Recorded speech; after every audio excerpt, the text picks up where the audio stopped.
ಆರತಿ ಅವರೇ. ವಿಕ್ಕಿ ಏನಪ್ಪ ಬಾಬಾ ಕೂತ್ಕೋ. ಅದಿರಲಿ ಅತ್ತೆ, ಮೊದಲು ಬಂದ ವಿಷಯ ಹೇಳ್ಬಿಡ್ತೀನಿ. ನಮ್ಮ ಮನೆಯಲ್ಲಿ ಪಾರ್ಟಿ ಇದೆ. ಆರತಿ ಅವ್ರನ್ನ ಕರಿಬೇಕು ಅಂತ ಏನಿಲ್ಲ, ಏಕೆಂದರೆ ಇದು ಅವ್ರ ಮನೆ ಪಾರ್ಟಿನೇ. ಸೊ ಈ ಮನೆ ಅಳಿಯನಾಗಿ ನಿಮ್ಮನ್ನ ಮಾವನ್ನ ಕರೆಯೋದು ನನ್ನ ಕರ್ತವ್ಯ ಅಲ್ವಾ? ಸೊ ಅದಕ್ಕೆ ನೀವು ಮಾವ ನಾದ್ನಿ ಗ್ಯಾಂಗು ಎಲ್ಲರೂ ಬರಬೇಕು, ಮಿಸ್ಸೇ ಮಾಡೋಂಗಿಲ್ಲ. ಆಯ್ತಪ್ಪ, ಖಂಡಿತ ಬರ್ತೀವಿ.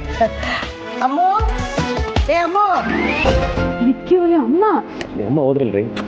ಬಿಡಿ.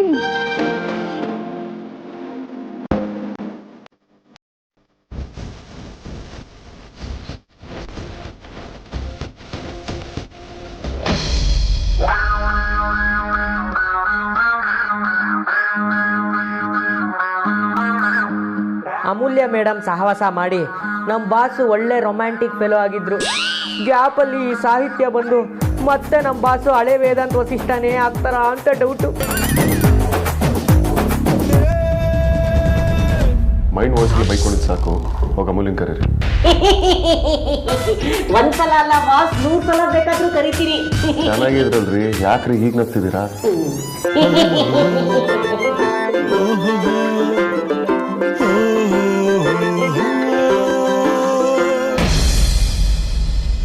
ಬಾಸ್ ಕರೆದ್ರಾ?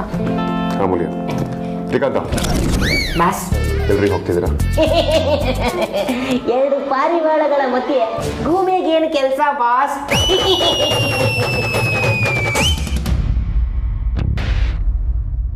ಸಂಜೆ ಪಾರ್ಟಿಗೆ ನಿಮ್ಮ ಮನೆಯವನ್ನೆಲ್ಲ ಕರ್ಕೊಂಡು ಬಂದ್ಬಿಡು.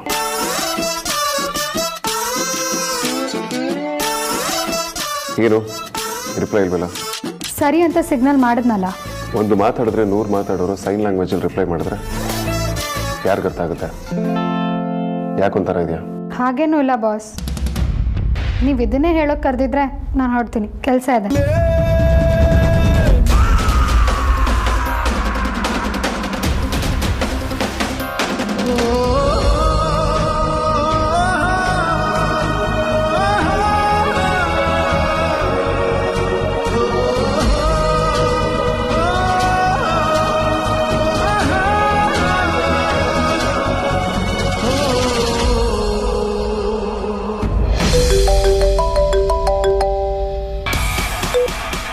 ಹಲೋ, ಹೇಳಿಯತ್ತೆ.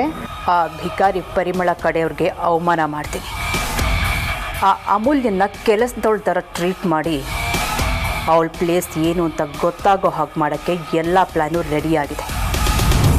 ಈ ಮಧ್ಯದಲ್ಲಿ ನಾನು ಏನೇನೋ ಮಾಡ್ತೀನಿ ಅಂತ ಹೋಗಿ ನನ್ನ ಪ್ಲ್ಯಾನ್ನೆಲ್ಲ ಉಲ್ಟಾ ಪಲ್ಟಾ ಮಾಡಬೇಡ. ಅತ್ತೆ, ನಾನು ನಿಮ್ಗೆ ಹೆಲ್ಪ್ ಮಾಡ್ತೀನಿ ಹೊರತು ನಿಮ್ಮ ಪ್ಲ್ಯಾನ್ ಹಾಳಾಗೋ ಥರ ಅಂತೂ ನಡ್ಕೊಳ್ಳಲ್ಲ. ಅದರಲ್ಲೂ ನಿಮ್ಗೆ ಇನ್ಫಾರ್ಮ್ ಮಾಡಿದೆ ನಾನು ಯಾವ ಕೆಲಸನೂ ಮಾಡಿಲ್ಲ. ಹೌದಾ? ವಿಕ್ಕಿಗೆ ಮತ್ತೆ ಬರೋ ಥರ ಮಾಡಿ ನೀನು ಅವನನ್ನು ಮದುವೆ ಆಗೋಕ್ಕೆ ಹೊರಟಿದ್ದು ನನಗೆ ಗೊತ್ತಿಲ್ಲ ಅಂದ್ಕೊಂಡ್ಯಾ? ಮತ್ತು ಅದು ನನ್ನ ಹೆಸರು ಸುಹಾಸಿನಿ ವಸಿಷ್ಠ.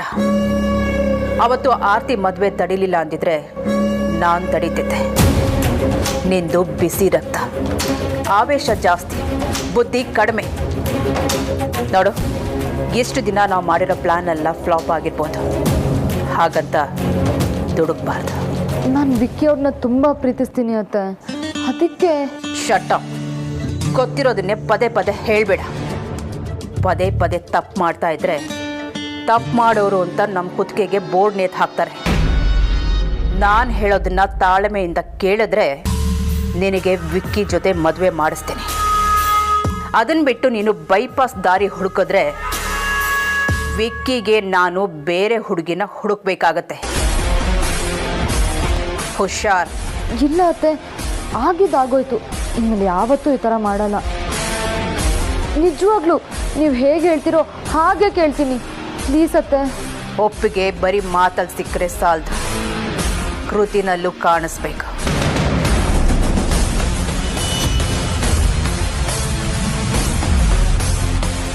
ಇಷ್ಟು ದಿನ ನನ್ನ ಜೊತೆನೇ ಇದ್ದು ಇವ್ರಿಗೆ ಬೇಕಾಗಿರೋ ಥರ ಯೂಸ್ ಮಾಡಿಕೊಂಡು ಇವಾಗ ನನಗೇನೆ ಬ್ಲ್ಯಾಕ್ ಮೇಲ್ ಮಾಡ್ತಾರೆ. ಕೆಲ್ಸಕ್ಕೆ ಬಾರ್ದಿರೋ ತಮ್ಮನ್ನ ತಮ್ಮ ಅಂತನೂ ನೋಡದೆ ಓಡ್ತಿರೋದು ನೋಡಿದ್ರೇ ಗೊತ್ತಾಗಲ್ವಾ?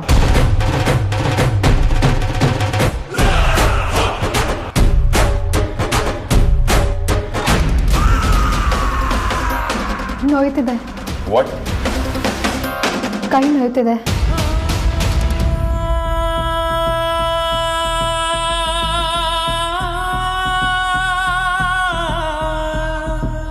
ಯಾಕೆ ಕೋಪ ಮಾಡ್ಕೊಂಡು ಹೋಗ್ತಿದ್ಯಾ?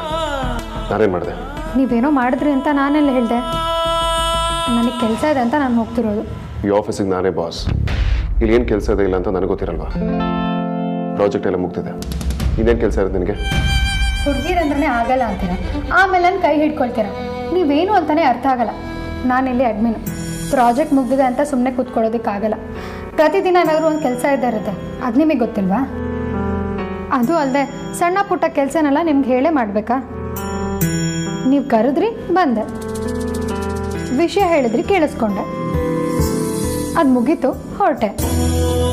ನೀವು ನನ್ನ ಬಾಸ್, ಅದಕ್ಕೂ ಮಿಗಿಲಾಗಿ ನಮ್ಮ ಅಕ್ಕನ ಭಾವ ನೀವು ಅಷ್ಟೇ. ಅದಕ್ಕೂ ಮೀರಿ ನಾನು ನಿಮ್ಮ ಹತ್ರ ಮಾತಾಡೋದೇನಿರುತ್ತೆ ಹೇಳಿ? ಅದಕ್ಕೆ ಹೊರಟೆ. ಏನು ತಪ್ಪು? ನಾನು ಮಾತಾಡದೇ ಇದ್ರೂ ಆಗಲ್ಲ, ನಾನು ಮಾತಾಡಿದ್ರೂ ಆಗಲ್ಲ ಅಲ್ವಾ? ಇಲ್ಲ, ನೀನು ಹೇಳಿದೆ ಕರೆಕ್ಟ್. ಹೋಗು.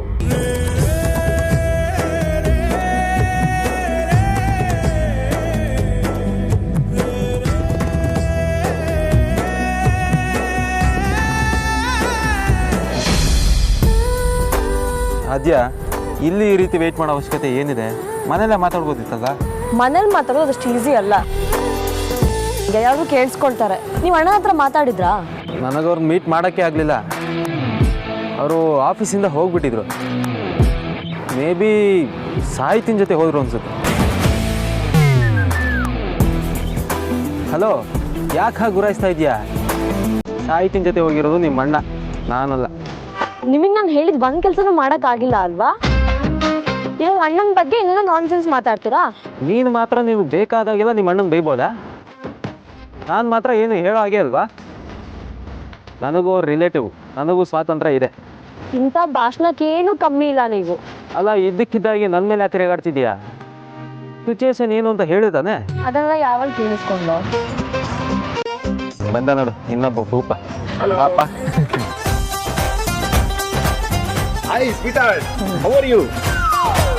ಅಣ್ಣ ಹತ್ರ ಮಾತಾಡ್ದ್ಯಾ? ಆ್ಯಕ್ಚುಲಿ ನಾವು ಮಾತಾಡೋಣ ಅಂತಾನೆ ಹೋದ್ವಿ. ಅಷ್ಟರಲ್ಲಿ ಅಗ್ರಜ ಸಿಕ್ಕಾಬಟ್ಟೆ ಕೋಪ ಮಾಡ್ಕೊಬಿಟ್ಟ. ಅವನು ಕೋಪ ಬಂದ್ರೆ ಹೆಂಗೆ ಅಂತ ನಿನಗೆ ಗೊತ್ತಲ್ಲ. ಇಲ್ಲೇನು ನಡೀತಿದೆ? ಏನು ಮಾತುಕತೆ? ವೇದಾಂತ್ ಬಾಬುಗೆ ಯಾಕೆ ಕೋಪ ಬಂತು? ಈ ನಿನ್ನ ಮುದ್ದು ಅಣ್ಣನ ಹೆಂಡತಿ ಅವಳು ದೊಡ್ಡಣ್ಣನ ಮನಸ್ಸಲ್ಲಿರೋ ಫೀಲಿಂಗ್ಸ್ ಏನು ಅಂತ ರಿಯಲೈಸ್ ಮಾಡೋದಕ್ಕೆ ನಮಗೆಲ್ಲ ಟಾಸ್ಕ್ ಕೊಟ್ಟಿದ್ದಾಳೆ. ಅದಕ್ಕೆ ಯಾಕೆ ಸಾರ್ಥಕ್ ಹೆಂಡತಿ ಅಂತ ಹೇಳ್ತೀಯಾ? ನಿನ್ನ ತಂಗಿ ಅಲ್ವಾ? ಅಗ್ರಜನ್ ಮ್ಯಾಟ್ರ್ ಬಂದ್ರೆ ಸಾಕಲ್ವಾ ಚಾಮುಂಡಿ ಆಗ್ಬಿಡ್ತೀಯಾ? ಈ ನಿಮ್ಮ ಟಾಸ್ಕು ಮಾತುಕತೆ ಎಲ್ಲ ಯಾವ ಪ್ರಯೋಜನಕ್ಕೂ ಬರಲ್ಲ ಅನ್ಸುತ್ತೆ. ಏನು ಹೇಳ್ತಾ ಇದೀಯ ಆರ್ತಿ? ಅಮ್ಮು ಇದನ್ನೆಲ್ಲ ನಿಲ್ಲಿಸ್ಬಿಟ್ಟಿದ್ದಾಳೆ. ಅವಳ ಮನಸ್ಸಲ್ಲಿರೋ ಭಾವನೆಗಳನ್ನ ಸುಟ್ಟಾಕ್ಬೇಕು ಅಂತ ನಿರ್ಧಾರ ಮಾಡಿದ್ದಾಳೆ. ಬಟ್ ಅವಳು ವಿಕ್ಕಿ ಅವರೇ, ನೀವು ಅವಳನ್ನ ಸ್ವಲ್ಪ ದಿನದಿಂದ ನೋಡ್ತಿದ್ದೀರಾ. ಆದರೆ ನಾನು ಅಣ್ಣ ಅವಳನ್ನ ಚಿಕ್ಕವಳಿದ್ದಾಗಿಂದನೂ ನೋಡ್ತಾ ಇದ್ದೀವಿ. ವೇದಾಂತ್ ಬಾಬಾ ಅವತ್ತು ಸಾಹಿತ್ಯನ ಮದುವೆ ಆಗ್ತೀನಿ ಅಂತ ಹೇಳ್ದಾಗಿಂದ ಅವಳ ಮುಖದಲ್ಲಿ ಒಂದು ಸಣ್ಣ ನಗು ಕೂಡ ಕಾಣಿಸ್ತಿಲ್ಲ ಗೊತ್ತಾ? ಅವಳು ಹಾಗಿದ್ರೆ ನೋಡೋಕ್ಕಾಗಲ್ಲ ಆರ್ತಿ. ಅಣ್ಣ ಹಾಗಿರೋದು ಅವಳು ಅಲ್ವೇ ಅಲ್ಲ. ಆದರೆ ಹಾಗಾಗಿರೋದು ನಿಜ. ಅದಕ್ಕೆ ನನಗೆ ನನ್ನ ತಂಗಿ ವಾಪಸ್ ಬೇಕು. ಅವಳ ಜೀವನ ಮುಖ್ಯ ಅಷ್ಟೇ ನನಗೆ. ಅದಕ್ಕೆ ತಾನೇ ನಾನು ಇಷ್ಟು ದಿನ ತಲೆ ಕೆಡ್ಸ್ಕೊಂಡಿರೋದು. ಅವಳ ಸ್ಮೈಲ್ ವಾಪಸ್ ಬಂದೇ ಬರುತ್ತೆ. ಇದು ನನ್ನ ಪ್ರಾಮಿಸ್. ಹೌದೌದು, ಆದ್ಯ ಹೇಳಿದ್ಮೇಲೆ ಮುಗೀತು. ನಾನು ಆರ್ತಿಗೆ ಪ್ರಾಮಿಸ್ ಮಾಡಿದ್ದೀನಿ.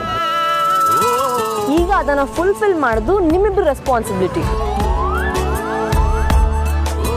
ಅಣ್ಣ ಹತ್ರ ಮಾತಾಡಿ ಅಷ್ಟೇ. ಅಲ್ಲ, ಅದು ಹಾಂ ಆಯಿತು ಬಿಡಿ. ನೀವು ಹೇಳಿದ್ಮೇಲೆ ಮುಗೀತು.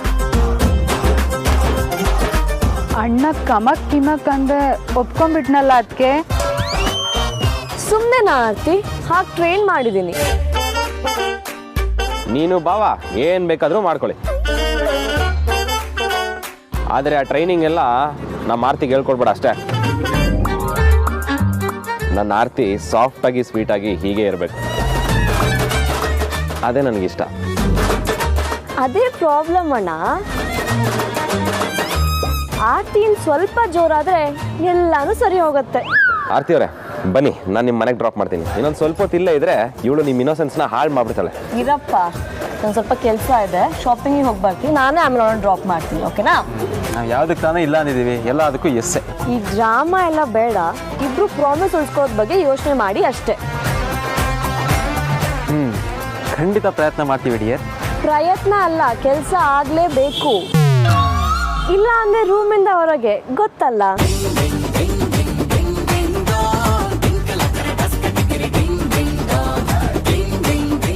ವಿಕ್ಕಿ ಅವರೇ, ವೇದಾಂತ್ ಭವನ್ ಹತ್ರ ಮಾತಾಡಿ. ಇಲ್ಲ ಅಂದರೆ ಇಲ್ಲ ಅನ್ನೋದಕ್ಕೆ ನಾವೀಗಲೂ ರೂಮಿಂದ ಆಚೆನೆ ಅಲ್ವಾ? ಇಲ್ಲ ಅಂದರೆ ಗುಡ್ ನೈಟ್ ಕಾಲ್ಸ್ ಕ್ಯಾನ್ಸಲ್ ಆಗುತ್ತೆ.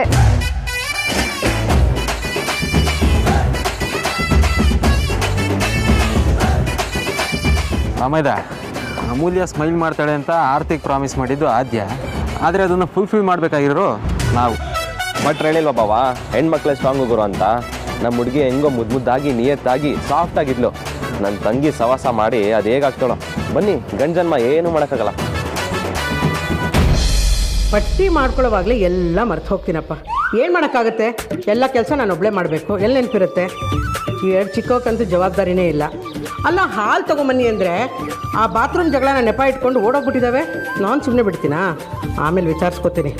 ಪಾಪ ಅಮ್ಮು ಆರತಿ ಎಲ್ಲ ಕೆಲಸ ಮಾಡ್ತಾರೆ ಅಂತ ಇವು ಕೊಬ್ಬು. ಅಮ್ಮ ತಗೊಳ್ಳಿ. ಏನಪ್ಪ ಇದನ್ನೆಲ್ಲ ನೀನು ತಂದ್ಯಾ? ಹ್ಞೂ ಅಮ್ಮ. ನೀನು ಡಿಪೋಗೆ ಹೋಗಿದ್ಯಾ ಅಂದ್ಕೊಂಡೆ. ಇದನ್ನೆಲ್ಲ ಯಾಕಪ್ಪ ತರಕ್ಕೆ ಹೋದೆ? ನಾನೇನೋ ದೊಡ್ಡ ಕೆಲಸ ಮಾಡ್ದೇನೋ ಥರ ಹೇಳ್ತಿದ್ದೀರಾ, ಇದರಲ್ಲೇನು ಮಹಾ ಇದೆ? ಹಾಗಲ್ಲಪ್ಪ, ಇದನ್ನೆಲ್ಲ ಪಟ್ಟಿ ಮಾಡ್ಕೊಂಡು ನಾನೇ ತರಕ್ಕೆ ಹೊರಟಿದ್ದೆ. ಅದು ಸರಿ, ಇದೆಲ್ಲ ನನಗೆ ಬೇಕು ಅಂತ ನಿನಗೆ ಹೇಗೆ ಗೊತ್ತಾಯಿತು? ನಾನು ಸ್ನಾನಕ್ಕೆ ಹೋಗುವಾಗ ನೀವು ಹಾಲು ಬೇಕು ಅಂದಿದ್ದು ಕೇಳಿಸ್ತು. ಹಾಗೆ ಅಂಕಲ್ಗೆ ವಾಂಗಿಬಾತ್ ಇಷ್ಟ, ಅದನ್ನ ಮಾಡಬೇಕು ಅಂದಿದ್ದು ಕೇಳಿಸ್ತು. ಹಾಲು ತರಕ್ಕೆ ಹೋದ್ನಲ್ಲ, ಹಾಗೆ ಬದನೆಕಾಯಿ, ಕೊತ್ತಂಬರಿ ಸೊಪ್ಪು, ಸ್ವಲ್ಪ ತರಕಾರಿ ತಗೊಬಂದೆ ಅಷ್ಟೇ.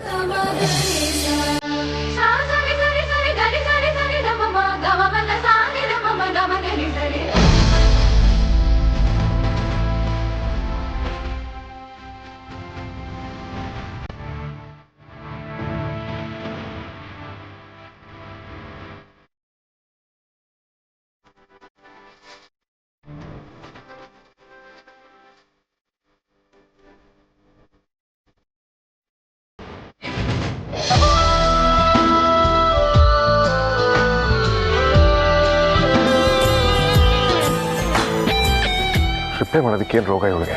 ಇವಳನ್ನು ಅವಾಯ್ಡ್ ಮಾಡ್ತಿದ್ದಾಳೆ ಹೇಗೆ? ಇವಳ ಹತ್ರ ನಾನು ಮೊದಲಿನ ಥರ ಜಗಳ ಮಾಡಲ್ಲ. ಇತ್ತೀಚೆಗೆ ಅವಳಿಗೆ ಹರ್ಟ್ ಆಗಿರೋ ರೀತಿ ನಡ್ಕೊಂಡಿರೋದು ಕೂಡ ನೆನಪಿಲ್ಲ ಏನು. ನಾನು ಆ ರೀತಿ ಖಂಡಿತವಾಗ್ಲೂ ನಡ್ಕೊಂಡಿಲ್ಲ. ಇವತ್ತು ಯಾಕೆ ನಮ್ಮ ಕೋಪ ಮಾಡ್ಕೊಂಡಿದ್ದಾಳೆ?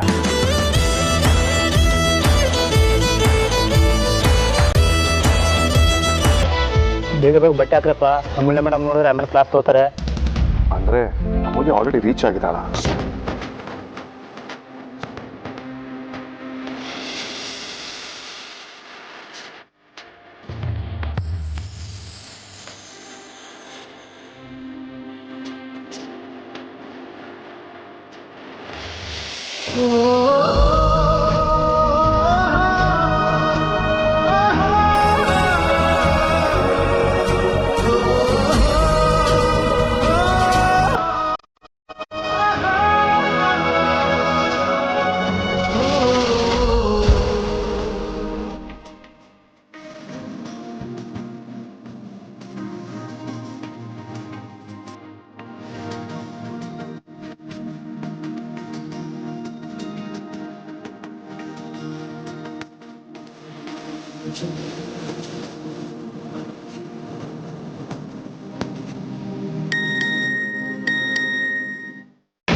ಅಯ್ಯೋ ಅಣ್ಣ, ಸ್ವಲ್ಪ ಹುಷಾರಾಗಿ ಮಾಡಬಾರ್ದು. ಅದೆಲ್ಲ ಕಾಸ್ಟ್ಲಿ ಐಟಮ್ಸು.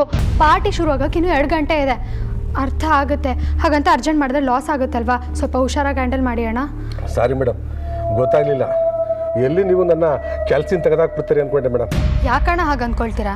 ನೀವೇನು ಬೇಕು ಅಂತ ತಪ್ಪು ಮಾಡ್ತೀರಾ?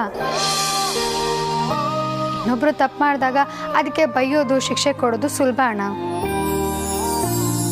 ಆದರೆ ಒಂದ್ಸಲ ನಾವು ಅವ್ರ ಜಾಗದಲ್ಲಿ ನಿಂತು ನೋಡಿದಾಗಲೇ ಅರ್ಥ ಆಗೋದು ನಿಜವಾದ ಪರಿಸ್ಥಿತಿ ಏನು ಅಂತ. ಸರಿ, ಹೋಗಿ ಕೆಲಸ ಮಾಡಿ. ಹುಷಾರು.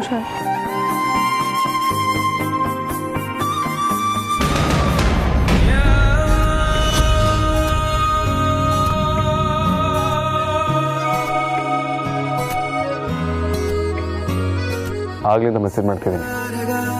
ಇಲ್ಲೇ ದಿನ ಅಂತ ಹೇಳೋದಕ್ಕೆ ಏನು ದಾಡಿ ನಿನಗೆ? ಇದು ಮನೆ ಫಂಕ್ಷನ್, ಎಂಜಾಯ್ ಮಾಡಿ. ಯಾಕೆ ಕೆಲಸ ಮಾಡ್ತಿದ್ಯಾ? ಕೆಲಸ ಮಾಡೋಕ್ಕೆ ನಾನೇ ಹೇಳಿದ್ದು ವೇದಾಂತ್.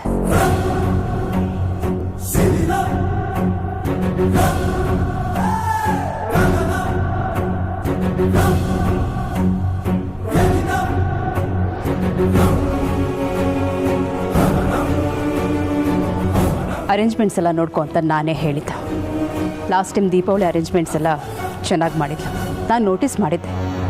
ಅದಕ್ಕೆ ನಿನ್ನ ಹತ್ರ ಏನೂ ಯೋಚನೆ ಮಾಡಬೇಡ, ನಾನೆಲ್ಲ ನೋಡ್ಕೊಳ್ತೀನಿ ಅಂತ ಹೇಳಿದ್ದ. ಬಟ್ ಶೀಸ್ ಫ್ಯಾಮಿಲಿ ಮಾ, ಅವಳು ನಮ್ಮೆಲ್ಲರ ಥರ ಎಂಜಾಯ್ ಮಾಡಬೇಕು. ನಾನೇ ಇವಳನ್ನ ಕೆಲಸದವಳು ಅನ್ನ ಅಲ್ವಾ ಅಮೂಲ್ಯ? ದೀಪಾವಳಿ ಫಂಕ್ಷನ್ ಥರನೇ ಈ ಪಾರ್ಟಿ ಕೂಡ ಸಕ್ಸಸ್ ಆಗಬೇಕು ಅನ್ನೋದೇ ನನ್ನ ಇಂಟೆನ್ಷನ್. ಅಲ್ಲ, ಇವಳಲ್ಲಿರೋ ಟ್ಯಾಲೆಂಟ್ ಗುರ್ಸಿದ್ರೆ ನಂದೇ ತಪ್ಪು ಅನ್ನೋ ಥರ ಮಾತಾಡ್ತಿದ್ಯಲ್ಲ. ಹಾಗಲ್ಲಮ್ಮ ವೇದಾಂತ್, ಇದು ಮನೆ ಫಂಕ್ಷನ್ ಅಂತ ನೀವೇ ಹೇಳಿದ್ರಲ್ವಾ? ಮನೆ ಫಂಕ್ಷನಲ್ಲಿ ಮನೆಯವ್ರು ಎಂಜಾಯ್ ಮಾಡ್ತಿರೋದಲ್ಲ, ಬದಲಾಗಿ ನಾವು ಇನ್ವೈಟ್ ಮಾಡಿರೋರು ಇಲ್ಲಿ ಎಂಜಾಯ್ ಮಾಡೋ ಥರ ನೋಡ್ಕೋಬೇಕು. ಸುಹಾಸಿನಿ ಆಂಟಿ ಹೇಳಿದ್ದನ್ನು ನಾನೇ ಒಪ್ಕೊಂಡು ಮಾಡ್ತಿದ್ದೀನಿ. ನನಗೆ ಇದರಲ್ಲಿ ಖಂಡಿತ ಖುಷಿ ಇದೆ. Yes, she is right. ನಮ್ಮನೆ ಫಂಕ್ಷನಲ್ಲೆಲ್ಲ ಸ್ವಲ್ಪ ಜವಾಬ್ದಾರಿ ಜಾಸ್ತಿ ಇರುತ್ತೆ.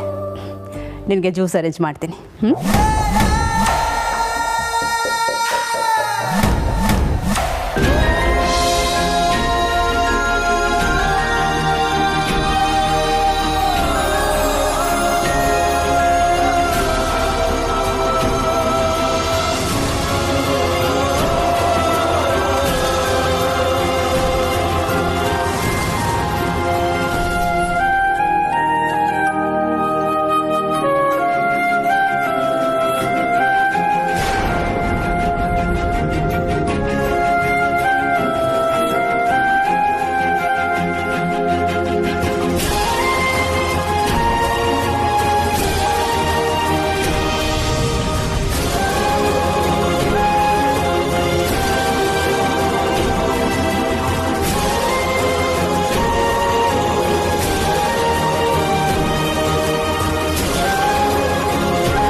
ಅಮ್ಮ, ವಿಕ್ಕಿ ಅವ್ರು ಇನ್ನೇನು ಬಂದ್ಬಿಡ್ತಾರೆ. ನಾನು ಅವ್ರ ಜೊತೆ ಹೋಗಿ ಬರ್ತೀನಿ. ಮತ್ತೆ ಅತ್ತೆ ಕೋಪ ಮಾಡ್ಕೊಂಡ್ರೆ ಕಷ್ಟ. ಸುಮ್ಮನೆ ಕಿರ್ಚಾಡ್ಬೇಡಿ. ನಾನು ಮನೆಗೆ ಬಂದಿದ್ದೀನಿ, ಅದೇ ರೂಮ್ಗೆ ಬಂದಿದ್ದೀನಿ ಅಂತ ಅತ್ತೆ ಗೊತ್ತಿಲ್ಲ. ಸುಮ್ಮನೆ ವಟ ವಟ ಅನ್ಬೇಡಿ. ಆಮೇಲೆ ಮದುವೆಗೆ ಮುಂಚೆನೇ ರೂಮ್ಗೆ ಹೋಗಿದ್ದಾನೆ ಅಂತ ಗಾಸಿಪ್ ಆಗಿಬಿಡುತ್ತೆ. ಓಹ್ ಸಾರಿ. ನೀವು ಇಲ್ಲೇನು ಮಾಡ್ತಿದ್ದೀರಾ? ನಾನು ರೂಮಿಗೆ ಬಂದಾಗ ನೀವು ರೂಮಲ್ಲಿ ಇರಲಿಲ್ಲ. ಅದು ಯಾವಾಗ ಬಂದ್ರಿ? ಮಂಚದ ಕೆಳಗಡೆ ಔಸ್ಕೊಳ್ಳೋದು ಅಭ್ಯಾಸ ಹೋಗಿದೆ. ಮುದ್ದು ಬಂಗಾರ. ಕೋಪ ಮಾಡ್ಕೊಂಡ್ರು ಸುಂದ್ರಿನೇ, ನಮ್ಮ ಡೊನಾಲ್ಡ್ ಡಕ್. ಡೊನಾಲ್ಡ್ ಡಕ್ಕ? ಅದಿತಿ ನಿಮಗೂ ಹೇಳ್ಕೊಟ್ಬಿಟ್ಲಾ? ಇದಕ್ಕೇನು ಕಮ್ಮಿ ಇಲ್ಲ. ಅದೆಲ್ಲ ಬಿಡಿ, ಭಾವನ ಹತ್ರ ಮಾತಾಡಿದ್ರೆ ಅದನ್ನ ಹೇಳಿ. ಇದು ಒಳ್ಳೆ ಕತೆ ಆಯ್ತಲ್ಲ. ಅಗ್ರಸನ ಹತ್ರ ನಾರ್ಮಲ್ ವಿಚಾರ ಮಾತಾಡೋದೇ ಕಷ್ಟ. ಅಂಥದ್ರಲ್ಲಿ ಲವ್ ಮ್ಯಾಟ್ರ್ ಮಾತಾಡೋ ಅಂದರೆ ಈಸಿಯಾಗಿ ಆಗ್ಬಿಡುತ್ತಾ? ಅಂದರೆ ನೀವಿನ್ನೂ ಭಾವನ ಹತ್ರ ಮಾತಾಡಿಲ್ಲ ಅಲ್ವಾ? ಆ್ಯಕ್ಚುಲಿ ಹೇಳಿಲ್ಲ, ಬಟ್ ಹೇಳ್ತೀನಿ. ಬಟ್ ಅದಕ್ಕಿಂತ ಮುಂಚೆ ಸ್ವಲ್ಪ ರೊಮ್ಯಾನ್ಸ್ ಇದ್ರೆ ಚೆನ್ನಾಗಿರುತ್ತೆ ಅಂತ. ವಿಕ್ಕಿ ಅವರೇ, ತುಂಬ ಪೋಲಿ ಆಗಿದ್ದೀರಾ ನೀವು. ಯಾರು ಬಂದರೆ ನಾನು ಮ್ಯಾನೇಜ್ ಮಾಡ್ತೀನಿ ರೀ, ಡೋಂಟ್ ವರಿ. ಹಾಸಿಗೆ ಕೆಳಗಡೆ ಬಚ್ಚಿಟ್ಕೊಳ್ತೀನಿ. ಅತಿ ಆಯಿತು ನಿಮ್ಮದು. ನಡೀರಿ ನೀವು, ನಡೀರಿ. ಕಳ್ಳನ ಥರ ರೂಮಿಗೆ ನುಗ್ಗಿದ್ದೀರಾ ಅಲ್ವಾ? ನನ್ನ ರೂಮಿಗೆ ಬಂದೋಳೆ ಸೀರೆ ಉಡ್ಕೊಂಡಿದ್ರೆ ಅಷ್ಟೇ ನನ್ನ ಕತೆ. ನಡೀರಿ ರೀ. ಇಷ್ಟೆಲ್ಲ ಎಫರ್ಟ್ ಹಾಕಿ ಅಟ್ಲೀಸ್ಟ್ ಒಂದು ಕಿಸ್ಸು ಇಲ್ಲ ಅಂದ್ರೆ ಏನು? ವಿಕ್ಕಿ ಅವರೇ, ಅತಿ ಆಯ್ತು ನಿಮ್ದು. ಹೋಗಿ ಮೊದಲು.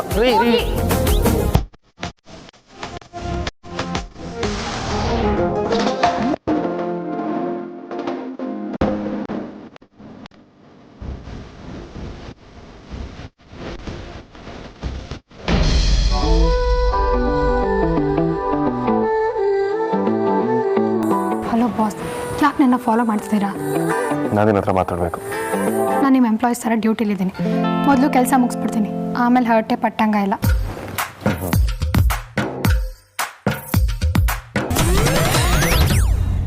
ಬಾಸ್, ಏನು ಮಾಡ್ತಿದ್ದೀರಾ? ನಿನಗೆ ಹೆಲ್ಪ್ ಮಾಡ್ತಿದ್ದೀನಿ. ಇದು ಹೆಲ್ಪ್ ಮಾಡೋ ರೀತಿನ? ಇಲ್ಲೆಲ್ಲ ಅರೇಂಜ್ಮೆಂಟ್ ಜವಾಬ್ದಾರಿ ನಂದು. ಮಧ್ಯದಲ್ಲಿ ಸೌಟ್ ಅಲ್ಲಾಡ್ಸಿದ್ರೆ ನಂಗೆ ಇಷ್ಟ ಆಗಲ್ಲ. ವಾಸ್ ನನಗೆ ಹೇಗೆ ಬೇಕೋ ಹಾಗೆ ಇರಬೇಕು. ಹಣೆ ಬರೋಕ್ಕೆ ಹೊಣೆ ಯಾರು? ಹಲೋ, ಆಗಲೇ ಇದೇ ರೀತಿ ಬಬಾಕರ್ ಬೀಳಿಸಿದಾಗ ಅವನು ಬೈದೆ ಸಪೋರ್ಟ್ ಮಾಡಿದೆ. ಈಗ ನನ್ನ ಮೇಲೆ ಯಾಕೆ ರೇಗಾಡ್ತಿದ್ಯಾ? ಆ ಅಣ್ಣ ಗೊತ್ತಿಲ್ಲ ತಪ್ಪು ಮಾಡಿದ್ದು. ನಿಮ್ಮ ಥರ ಹಠ ಸಾಧಿಸೋದಕ್ಕೆ ಹೋಗಲ್ಲ. ಅನುಭವ ಇಲ್ಲದಿರೋ ವಿಚಾರದಲ್ಲಿ ಅಧಿಕ ಪ್ರಸಂಗತನ ಮಾಡಬಾರ್ದು. ಏನು ಅಧಿಕ ಪ್ರಸಂಗ? ಏನೋ ಕ್ರಿಯೇಟಿವ್ ಆಗಿ ಮಾಡೋಣ ಅಂತ ಟ್ರೈ ಮಾಡ್ತಿದ್ದೆ. ಇದು ಕ್ರಿಯೇಟಿವಿಟಿನ ಹೊಸದಾಗಿ ಏನಾದರೂ ಟ್ರೈ ಮಾಡಬೇಕು ನಿಜ. ಆದರೆ ತೀರಾ ಗೋಬಿ ಮಂಚೂರಿಯನ ಕಬಾಬ್ ಅಂತ ಮಾರಬಾರ್ದು.